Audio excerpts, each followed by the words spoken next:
Bonjour à tous, aujourd'hui on se retrouve pour une nouvelle vidéo. Aujourd'hui je vais vous présenter 10 erreurs à éviter quand on commence en terrariophilie.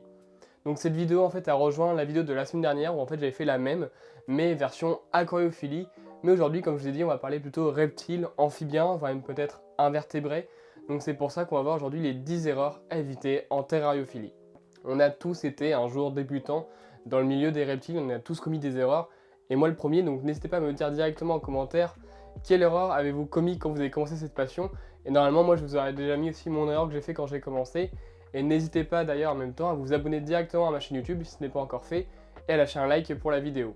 Donc déjà la première erreur à éviter quand on commence cette passion, c'est de ne pas connaître la notion de NC ou WC. Donc là quand je vous dis ces deux lettres, peut-être que ça ne vous dit rien.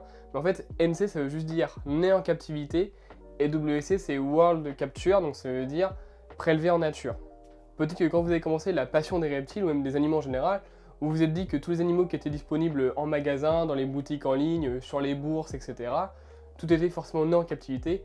Eh bien non, on a encore, malheureusement encore aujourd'hui, beaucoup d'espèces qui sont prélevées en nature et qui sont mises en vente directement. Vous avez peut-être déjà d'ailleurs chez vous, peut-être déjà en tant que passionné déjà, des animaux chez vous qui sont prélevés dans la nature et vous ne le savez même pas. Je pense notamment par exemple au Pelomedusa subrufa. Ce sont des tortues aquatiques honnêtement qui sont vendues dans toutes les animaleries en France et en Europe. Et il faut savoir que quand même la très grande majorité, c'est des animaux qui sont prélevés directement dans la nature. Alors il n'y a pas que les Pelomedusa forcément, mais souvent c'est un exemple que j'aime bien dire parce qu'en fait beaucoup ne le savent pas. Mais on n'a pas que les Pelomedusa. On a aussi par exemple les Anolis carolinensis, ou même tous les Anolis en général.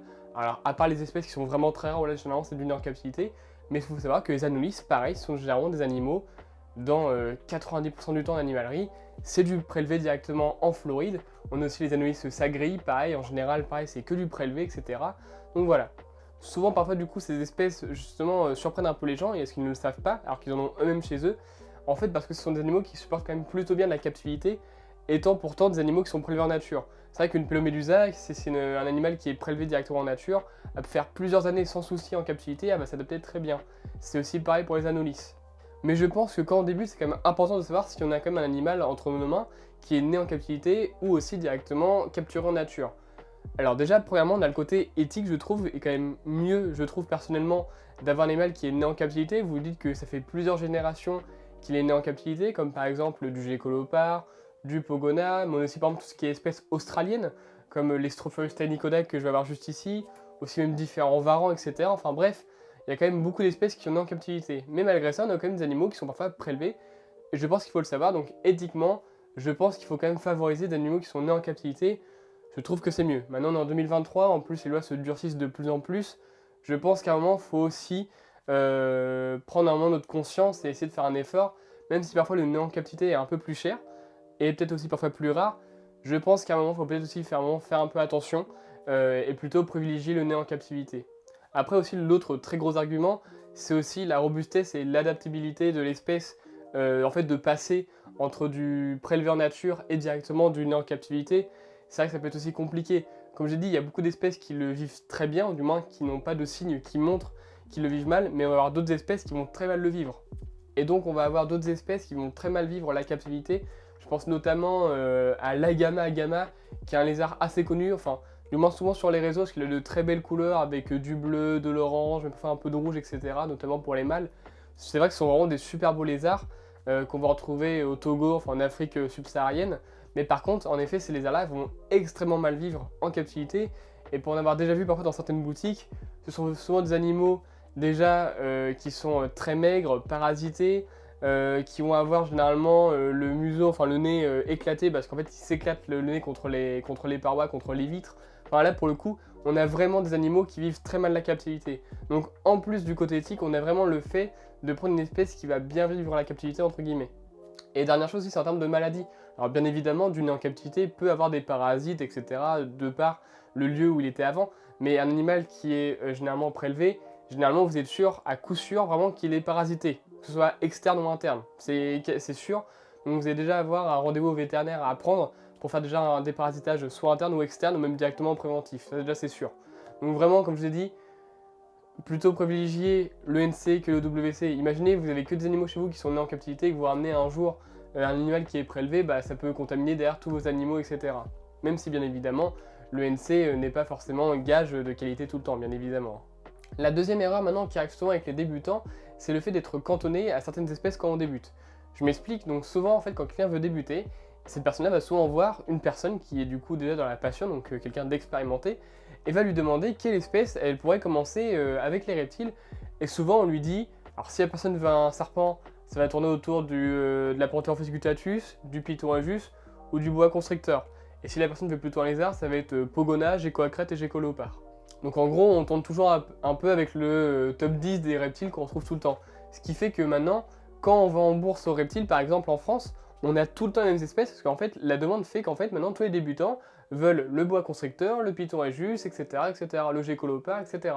Et donc du coup, le problème, autre ça, c'est que en fait, la personne peut-être voulait une espèce qui lui correspondait plus. Parce qu'en soi, choisir entre 3 espèces de lézards ou 3 espèces de serpents, c'est assez compliqué. Parce qu'on n'a pas forcément la couleur qu'on souhaitait, le comportement qu'on souhaitait, la taille qu'on souhaitait, etc. Même parfois juste le régime alimentaire qu'on souhaitait. Donc c'est vraiment compliqué de choisir dans ce top 3 de lézards ou de serpents. Et donc pour sortir de ce top 3 un peu qu'on vous dit tout le temps, c'est tout simple, vous prenez votre téléphone ou votre ordinateur et vous baladez sur internet. Donc moi ce que je vous dis vraiment c'est d'aller souvent sur les sites internet les plus connus de vente aux reptiles. Vous mettez vente reptile internet, vous allez tout de suite trouver les plus gros sites qu'il y a en France directement. Et dessus, vous allez avoir des dizaines et des dizaines d'espèces disponibles à la vente, avec souvent du nez en captivité, pas tout le temps, donc faites attention, mais souvent du nez en captivité, là pour le coup, vous avez un choix énorme. Après, sinon, si vous voulez pas aller sur les sites comme ça, vous allez juste sur Instagram, TikTok ou je ne sais quoi, vous mettez serpent ou lézard, etc. Pareil, vous allez avoir des tonnes de lézards, etc. Donc vous avez peut-être déjà fait une sélection par rapport à la couleur, enfin du moins ce qui vous tape à l'œil, par rapport au look. Donc je sais pas si vous aimez les petits serpents colorés, vous allez peut-être partir sur des Ophiodris par exemple, ou même un peu plus gros des Morelia viridis ou je ne sais quoi. Par contre, bien évidemment, il n'y a pas que le look et pas que le physique qui compte quand on choisit un reptile. Il y a aussi tout l'aspect comportemental. Est-ce que c'est une espèce que je vais voir plutôt la nuit, plutôt la journée? Est-ce que c'est une espèce qui a des paramètres qui sont plus compliqués à gérer plutôt qu'une autre? Est-ce que c'est une espèce qui va manger plutôt des insectes? Est-ce que c'est une espèce qui est végétarienne? Est-ce que c'est une espèce qui fait les deux? Enfin bref, il y a plein de choses à prendre en compte. Si c'est un serpent, est-ce que c'est un serpent qui va manger du coup de la viande, donc des rats ou des souris congelées? Est-ce que c'est un serpent qui va manger des insectes ou même des poissons par exemple? Enfin bref, il y a vraiment ensuite plein de questions à se poser. En fait, il faut vraiment faire un peu la méthode de l'entonnoir. En fait, on va commencer par le physique, ensuite le comportement, ensuite ça peut être par exemple le prix aussi, parce que c'est quand même un critère quand même qui peut quand même rentrer en compte. C'est clair qu'aujourd'hui, par exemple, un Gecko-léopard, ça peut coûter 45 € en bourse reptile. Par contre, vous partez sur des Strophaeus tenicoda, par exemple. Maintenant, on peut en voir à 200, 300 € parfois, j'ai déjà vu sur des boutiques en France. Moi, personnellement, j'ai commencé avec des Gecko-léopards la passion il y a maintenant 8-9 ans, je crois, à peu près. D'ailleurs, je sais toujours, mes Gecko-léopards, ils sont toujours là. Et en gros, alors pour le coup, c'est pas qu'on m'ait dit un top 3 ou autre, c'est juste qu'en fait, je les avais eu par dépit, en fait. Alors, je vous expliquerai peut-être un jour plus tard dans une vidéo comment j'ai commencé cette passion. Et ensuite, pour les serpents, j'ai commencé avec du Léopython albertisi. Pour le coup, c'est vrai que quand on dit ça, beaucoup de passionnés vont dire oh, faut pas commencer par ça, c'est des serpents qui sont difficiles à manipuler, qui sont caractère à la con, etc. Bah, finalement, j'ai commencé avec ça, j'en ai toujours, il n'y a pas de souci. Enfin, faut juste, encore une fois, trouver un peu bonne chaussure à son pied en fait et trouver l'espèce qui vous plaît vraiment. Allez, on avance dans la vidéo, on va passer maintenant à la troisième erreur à éviter, c'est de ne pas connaître les signes de mauvaise santé quand on a un reptile. Souvent avant quand j'étais dans les groupes Facebook, parce que maintenant je suis plus trop sur Facebook et dans les groupes et tout, mais souvent en fait il y avait tout le temps les mêmes questions qui revenaient de gens qui débutaient.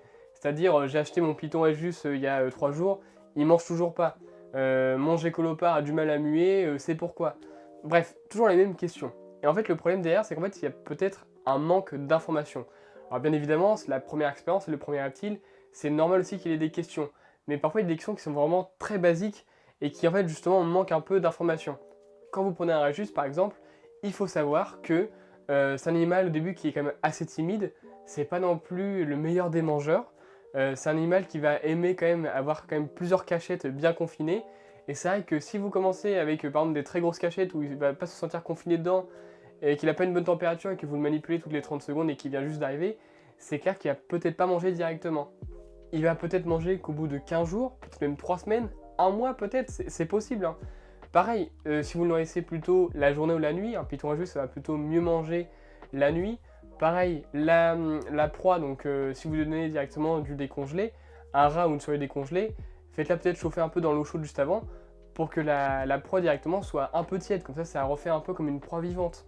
Donc c'est pour ça qu'il faut vraiment bien connaître les signes de mauvaise santé ou même juste de bonne santé de son reptile. Alors bien évidemment, quand on apprend de la théorie, à un moment quand on arrive dans la pratique, on a forcément des choses qu'on n'avait pas prévues, forcément. Mais c'est pour ça qu'il y a vraiment un gros travail à faire sur l'apprentissage de la maintenance, de la santé de l'animal, etc. Une autre erreur aussi qui arrive assez souvent, notamment pour les débutants, mais pas que, il y a aussi parfois pas que des débutants pour ça, c'est le fait d'attendre trop longtemps avant de consulter un vétérinaire. Souvent, les débutants ou autres, ou même des personnes plus expérimentées, vont avoir un reptile qui a des soucis, ça se voit physiquement qu'il a un souci, et attendre 3 jours, 5 jours, une semaine, même parfois plus, ou même juste pose une question sur un groupe Facebook au bout d'une semaine de problème, histoire de voir si ça va, etc. Et en fait, le problème, c'est que le problème est déjà installé. Et c'est vrai que si vous voyez quelque chose qui n'est pas normal, consultez directement un vétérinaire. Au contraire, c'est comme ça justement que le problème va perdurer et va justement progresser, on va dire, négativement. Et du coup, la situation de l'animal peut s'enfoncer et s'aggraver. Donc, en résumé, s'il y a un petit comportement un peu chelou, allez-y, posez une petite question à des gens qui s'y connaissent un peu, il n'y a pas de souci. Par contre, si vous savez qu'il y a vraiment un truc bizarre, je sais pas, votre Pogona, il marche, enfin, il n'avance plus, il est plus mobile, etc. Allez directement au vétérinaire et perdez pas de temps. On passe maintenant à une autre très grosse erreur. Alors ça, pour le coup, c'est pas que pour les débutants, c'est vraiment pour tout le monde en général. C'est le fait de surnourrir ces reptiles ou bien même ces amphibiens en captivité. Vraiment, le surnourrissage est, je crois, le plus gros problème des reptiles en captivité. C'est en fait qu'ils sont vraiment trop nourris et pas assez variés. Franchement, honnêtement, parfois on voit souvent des reptiles qui sont obèses sur les réseaux. Je pense souvent parfois juste à des gécolopards ou à des pogonas, mais ça peut aussi très bien être des varans des savanes par exemple qui sont assez sujets à l'obésité en captivité. Enfin bref, on a plein d'espèces comme ça. Chez les serpents, pareil, des Pantherophytes gutatus, même parfois juste des boa constricteurs qui sont obèses à la mort. Franchement, c'est vraiment pas possible. Pareil, j'ai déjà vu aussi, alors je ne mets pas la photo parce que sinon je vais me faire ban de YouTube, mais c'est la dissection d'un boa constricteur, donc sur la table d'opération. En fait, le vétérinaire l'a ouvert et en fait, c'était que de la graisse en fait. Vraiment, les organes étaient comprimés par la graisse. Enfin, c'était normal que derrière l'animal n'ait pas survécu quoi. C'est pas parce que votre reptile va louper son repas 2 jours après, ou parfois pour un serpent une semaine après, qu'il va mourir. Dites-vous que dans la nature, les reptiles sont comme des animaux qui sont faits pour résister et ils vont beaucoup mieux résister à un manque de nourriture pendant 2 jours de plus que justement à une obésité. Ils sont pas faits pour ça physiquement, ce sont pas des reptiles qui sont faits pour être dans le confort à la base. Pareil pour tout ce qui est varan, maintenant que j'en ai un, enfin du moins un du complexe Prasinus, donc pour tout ce qui va être Prasinus, Cordensis, Reisengeri, Beckeri, Macri, enfin bref j'en passe, ces varans-là sont vraiment faits pour rester fins et sveltes. C'est pas des varans qui sont faits pour rester obèses ou je ne sais quoi, c'est vraiment des animaux qui vont très mal supporter ça. Pour rester sur les erreurs à ne pas faire quand on commence avec les reptiles, notamment pour l'alimentation, ça va être le fait de bien, enfin du moins de pas assez varier du coup en termes d'erreurs, l'alimentation. Je pense parfois à un gécolopard qui va manger toute sa vie des criquets migrateurs taille M ou des grillons directement pendant 15-20 ans. Encore une fois, alors c'est pas le truc de le faire kiffer en changeant l'alimentation ou autre, c'est plus le fait en fait d'apporter de nouveaux nutriments, d'apporter des nouvelles proies qui vont avoir peut-être un nutriment en plus grosse quantité ou en plus petite quantité, etc. Enfin bref, le but c'est vraiment de varier. Par exemple, pour un gécolopard, vous pouvez donner aussi bien des blattes Red Runner que des petites blattes Dubia. Ensuite, vous avez 3 sortes de grillons disponibles. Ensuite, pareil, en criquet, vous avez 2 sortes de criquets. Vous avez les pèlerins et les migrateurs. Ensuite, enfin, bref, vous avez plein d'aliments. Vous avez aussi parfois de temps en temps qu'on peut donner, c'est tout ce qui va être teigne de ruche. Alors, ver de farine, je suis pas très fan, mais bon, on peut aussi en donner. Et on va aussi maintenant en plus avoir tout ce qui va être alimentation déjà faite où il y a juste à réhydrater. Je pense notamment au plus connu qui va être le Ropashi, qui est pareil une très bonne source d'alimentation et qu'on peut donner pour varier aussi de temps en temps, même si c'est vrai que selon le fabricant et ça, vu la qualité, je pense qu'on peut vraiment donner tout le temps, mais c'est vrai que par contre, en termes de coût et de prix, c'est compliqué de donner tout le temps ça. Mais de temps en temps, en donner un peu, ça reste quand même super bien. Donc c'est vrai que pour tout ce qui est insectivore, on va rester tout le temps sur la base du criquet, grillon, etc. Mais de temps en temps, donner, je sais pas, un coup du Ropashi, un coup des Red Runner, un coup de Dubia par exemple, enfin bref, il y a vraiment plein de choses à faire et à tester, et c'est vraiment important. Alors bien évidemment, pour tout ce qui va être serpent carnivore, donc tout ce qui va être en fait python, boa, etc., on va rester souvent sur du coup du rongeur congelé qu'on va décongeler ensuite. Mais pour le coup, comme là on est sur des proies entières, ce sont vraiment des proies qui sont riches avec tous les bons nutriments de partout, etc. Bon, moi du coup, par exemple, pour tout ce qui va être python chez moi, donc pour mes albertizi, En fait, moi, ce que je vais surtout faire, ça va être du rat décongelé à 95% du temps. Et les 5%, en fait, moi, ce que je fais, c'est peut-être 3 fois dans l'année, je donne un coup du poussin. Voilà, du poussin décongelé. Je me dis en soi, bon, ça varie un peu. Peut-être qu'en termes d'appétence, ça peut aussi un peu changer. Je me dis en soi, ça fait pas de mal, ça reste une proie entière. On passe maintenant sur une erreur qui est assez basique aussi pour les débutants, c'est le fait d'acheter son premier reptile sur un coup de cœur. C'est vraiment pas un dimanche où vous baladez dans une animalerie et vous voyez un Pogona et tout, et que vous vous dites, ah bah c'est, je prends tout directement et c'est parti pour l'aventure. Non, le but c'est vraiment de bien s'informer avant avec l'espèce, comme je l'ai dit juste avant en début de vidéo, et ensuite, une fois que l'installation est prête, que tout tourne bien, etc., là on peut se lancer avec le reptile. Vaut mieux perdre une semaine, 15 jours, un mois, le temps de réunir l'argent pour bien préparer l'installation, etc., voir comment les paramètres tournent, aussi bien la température que l'humidité, et après se lancer et prendre l'animal sereinement et tranquillement. Et maintenant, la dernière erreur à éviter quand on commence avec les reptiles, notamment quand on est débutant, c'est le fait de négliger la qualité de son matériel dès le début. Souvent, pareil, quand on est débutant, on veut vite se presser, etc. Donc on n'a peut-être pas le budget nécessaire directement pour se lancer dans l'installation, parce que c'est vrai qu'installer un reptile, ça peut coûter quand même quelques centaines d'euros parfois. Généralement, c'était au minimum 200-250 euros pour du matériel neuf, et souvent, c'est même parfois même un peu plus, en comptant le prix du terra, le thermostat, l'éclairage s'il y en a un, enfin, il y a vraiment plein de matériel à acheter, donc c'est vrai qu'il y a quand même du budget à prévoir. Mais par contre, c'est pas pour autant qu'il faut négliger la qualité de ces installations. Après, en soi, le terrarium, en soi, que vous le fassiez vous-même avec des plaques OSB, ou vous achetiez directement un terrarium AirTech ou HPTR ou autre, en soi, ça reste un contenant, etc. Donc ça, il n'y a pas de souci. Par contre, prenez avec des bonnes ventilations, des vitres qui coulissent bien, qui, par exemple aussi, si c'est du fait maison, qui ne vont pas trancher ou autre. Pareil, le thermostat, c'est souvent un truc qui est oublié quand on a un reptile. Le thermostat, dites-vous que c'est ça qui vraiment règle l'habitat du reptile. Sans thermostat, vous avez un appareil électrique chauffant qui marche à fond 24 heures sur 24. Déjà de une, en termes de sécurité, c'est super dangereux. Et en plus, c'est impossible de contrôler un point chaud sans thermostat. Notamment pour tout ce qui va être tapis et cordon chauffant. Je sais que le thermostat, ça peut coûter assez cher. Généralement, ça coûte au minimum 40-45 euros. Et ça peut aller parfois jusqu'à une centaine d'euros, voire même parfois un peu plus. Je vous dis pas forcément de commencer directement avec du matériel de marque type Abistat. Vous allez avoir des thermostats qui vont commencer généralement autour de 80 et qui peuvent monter jusqu'à 130 euros parfois. Prenez parfois juste une marque peut-être un peu en dessous, mais qui va aussi très bien faire l'affaire, qui va coûter peut-être que 50 euros, mais qui va vous permettre quand même de contrôler votre point chaud et point froid, il n'y aura aucun souci. Enfin bref, j'espère que vraiment ces erreurs à ne pas commettre quand on commence la passion avec les reptiles vous a aidé. Moi en tout cas, c'est vraiment le genre de format que j'aime beaucoup. J'aime bien vraiment partager parfois les erreurs que j'ai pu commettre ou aussi que je vois souvent sur les réseaux, qu'on me pose parfois dans mes DM sur les réseaux. Et je trouve ça vraiment assez important. Je trouve que ce sujet est déjà pas mal traité sur les réseaux avec l'aquariophilie, mais pas trop vraiment avec les reptiles. Donc je trouvais ça vraiment assez important de le faire quand même pour la terrariophilie. On arrive maintenant à la fin de la vidéo, donc j'espère que cette vidéo vous a plu.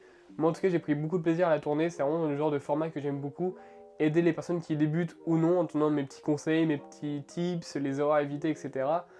N'hésitez pas aussi à vous abonner à ma chaîne YouTube si ce n'est pas déjà fait, à lâcher un like pour la force. Moi je vous dis à très bientôt pour la prochaine vidéo, donc prenez soin de vous, à la prochaine, donc allez, ciao.